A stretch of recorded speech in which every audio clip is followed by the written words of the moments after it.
নমস্কার বন্ধুরা, সবাইকে স্বাগতম। প্রতিদিনের মতো আজকেও চলে এসেছি রান্নাঘরে। আজকে রান্না করব কয়লার মুরগির মাংস নিয়ে এসেছি, চিকেন রান্না করব। মাংসটা ম্যারিনেট করে রেখেছিলাম আধ ঘন্টা আগে, লবণ, হলুদ আর লঙ্কার গুঁড়ো দিয়ে। আজকে অন্য রকম একটু মাংস রান্না করে দেখাবো। তাহলে পুরো ভিডিওটা প্রথম থেকে শেষ পর্যন্ত দেখতে থাকো। আলুটা কেটে নিয়েছি, এই যে মশলাগুলো সব করে নিয়েছি। এখানে আদা বাটা, জিরে ধনে বাটা আর মিক্সচারে পেস্ট করে নিয়েছি শুকনো লঙ্কা, কাঁচা লঙ্কা, রসুন। এবারে কড়াইটা বসিয়ে আলুগুলো ভেজে নেব।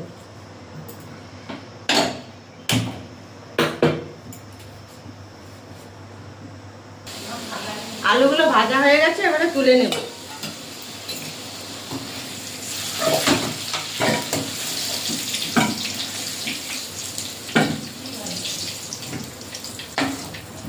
কড়াইতে তেল আছে, আর তেল দেব না। দিয়ে দেবো এলাচ,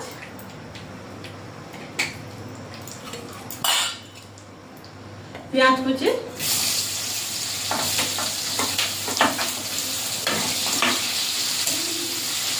পেঁয়াজটা ভাজা ভাজা করে নেব।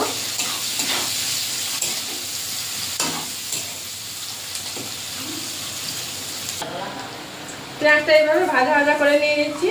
এবারে দিয়ে দেবো আদা বাটা, জিরে আর ধনে বাটা, এখানে পেস্ট করা শুকনো লঙ্কা, কাঁচা লঙ্কা আর রসুন। দিয়ে দেবো হলুদ,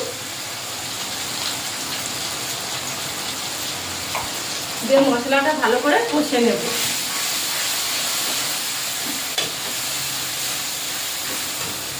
এখানে একটু বান্না ধোয়ার জলটা দিয়ে দেবো।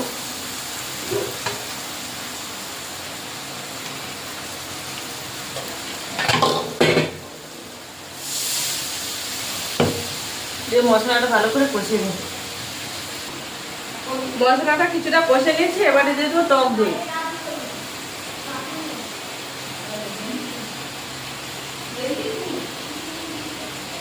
দিয়ে আর একটু মশলাটা ভালো করে কষে নেব। মাংসটা কষানো হয়ে গেছে, এই দেখুন মাংস থেকে তেল ছেড়ে গেছে। মশলাটা কষানো হয়ে গেছে, এই মশলা থেকে তেল ছেড়ে গেছে। এবারে দিয়ে দেবো ম্যারিনেট করে রাখা মাংস,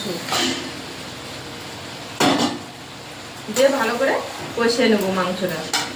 দিয়ে দেবো পরিমাণ মতো লবণ, অল্প লবণ দিয়ে মেখে রেখেছিলাম, এবার অল্প করে লবণ দেবো। দিয়ে ভালো করে মাংসটা কষিয়ে নেব।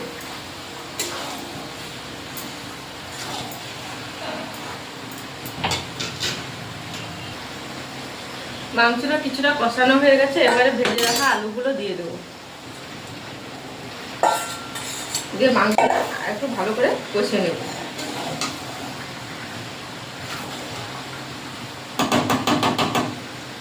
ঢাকা দিয়ে ভালো করে কষিয়ে নেব। মাংসটা কষানো হয়ে গেছে, এই দেখুন মাংস থেকে তেল ছেড়ে গেছে। এবারে পরিমাণ মতো জল দিয়ে দেবো।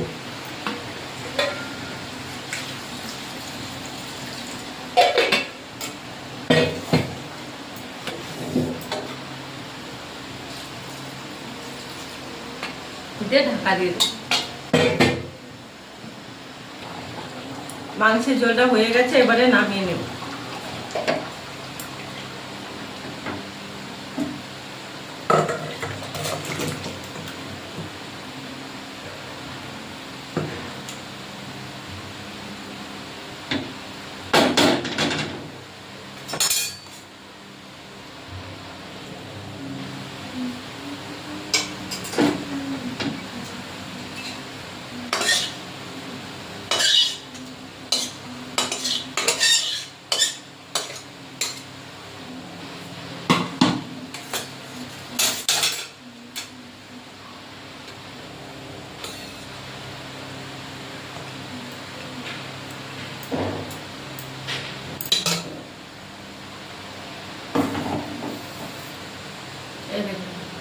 মাংসের ঝোলটা হয়ে গেছে। তাহলে বন্ধুরা আজকে রাখছি, টাটা।